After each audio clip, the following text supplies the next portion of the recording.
Alrighty team, it is time to plan a new bullet journal. Are you excited? I'm excited. I love starting a new journal and getting that whole fresh start feeling, but I also get mad anxiety about things like, what if I don't actually end up using this? Or what if I stuff up on the first page?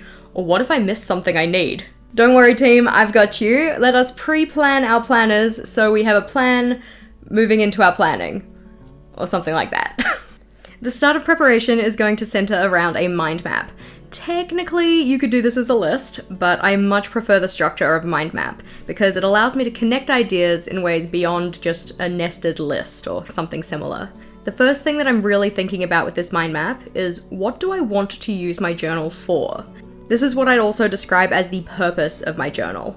If you have some ideas at this stage that aren't really purpose-focused, but don't want to lose those ideas, just jot them down to the side. We can come back to those later. Starting with what you want to use your journal for can be really helpful when it comes to deciding on which or how many journals you might want to use. Some people prefer an all-in-one system, while others might need to have things separated.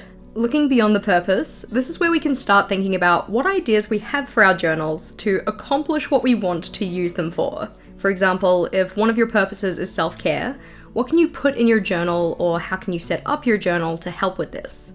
This can be things like page or layout ideas, general planning routines, or anything else that links to how will your journal do what you want it to. Something that might also help with your new journal pre-planning is the free list of 30 new journal reflection questions that I've got linked in the description box below. Each of these prompts are designed to help you think more deeply about your current planning system versus your next one. As mentioned, you can check those out via the link in the description box, and they work really well with the general process we're talking about in this video. While working on my brainstorming mind map, something that I like to refer to is the My Next Journal page in my current journal. This is something that I set up in effectively all of my everyday bullet journals, so that I have a place to capture any ideas that I have for my next journal as I work through this one. This often includes a place to say what I did and didn't enjoy about my current journal, or you can also think of this as what did and didn't work, and then a place to note down the spreads that I want to include in my next one.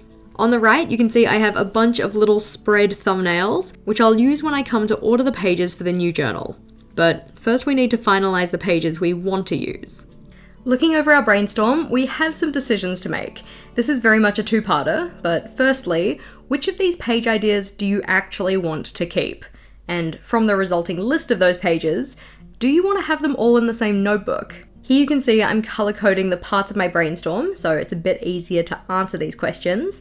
And once that's all done, I'll go through all of the page ideas, which I've put in blue, to make a list of the ones I want to keep.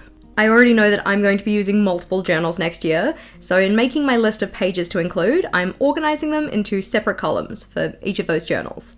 If you were thinking about having a system with multiple journals, or adding another one to your lineup, I do also have a separate video which can help you out with some of the things to consider. That one is also in the description box. With our list of page ideas in hand though, it's time to decide what order do you want your pages to go in. For me, this is very much a balancing act of 1. How do I want to lay the pages out in terms of positioning and size? 2. How do I want to group the layouts? 3. The importance of the pages. And 4. What I call the width of use. In terms of positioning and size, this requires me to think about how many pages or spreads I need for each of those layouts. I'm denoting that on my list with numbers, so a 1 for a single page layout and a 2 for a double page spread. I'll also consider whether I want specific layouts on the left or right of the page, which is very much related to my second consideration of grouping. When it comes to grouping, this is very much about keeping certain layouts together. For instance, I want all of the pages that are related to goals and goal setting to be together. I want all of the pages related to future planning together. Having all of the pages related to my content creating together. You get the idea.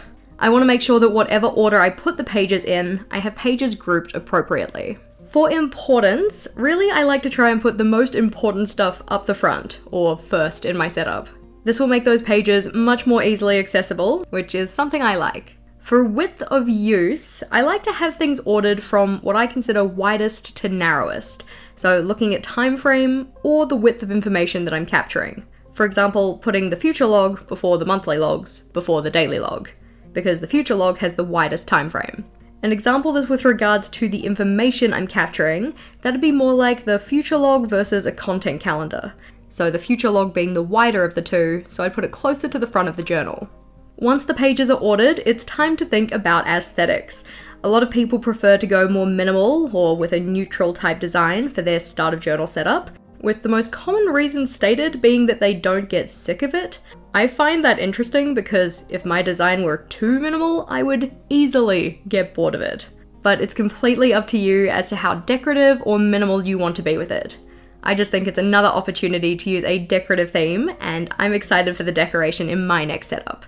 Once you know how you want the overall look to be, it's time to plan out what you want the layout of each page to be. This is where I like to use my little thumbnails from before to very roughly sketch out the ideas, as well as actually penciling them into my next journal. Penciling first means we're less likely to stuff something up and can play around with different layouts before we find what works for us. But how do you actually design the pages you want to use? I like to start by looking at a range of layouts for inspiration, and I've got a bunch of those in the playlist at the top for you. Or if you wanted to check out more before you start your journal content, the playlist at the bottom is where it's at. I'll see you over there.